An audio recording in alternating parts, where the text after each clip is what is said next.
ហើយទុកយើងវិលមកវិញហើយបងប្អូនអើយច្រៀងរមមកអលាបទឹកអប់ថែមប្រេងសូវលាបទឹកអប់ថែមប្រេងសូវអ្នកមិនភូមិធ្វើដល់កៃឡាករច្រៀងសាក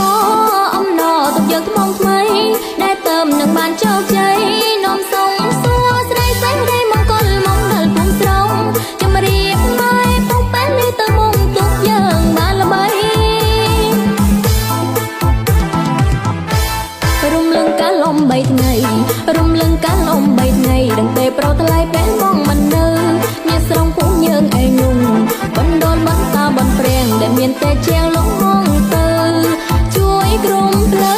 ស្រីពើក៏ជួយបណ្ដាលបើចាញ់ងន់ខ្លាចខ្មាំងគេ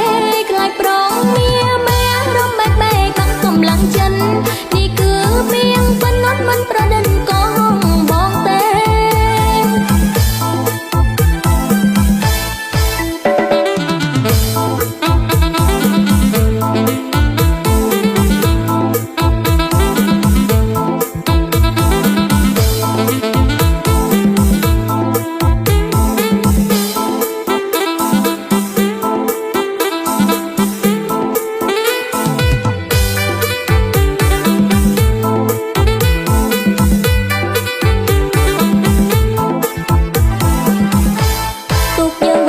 វិញហើយទុកយើងវិលមកវិញហើយបងប្អូនអើយច្រៀងរមមក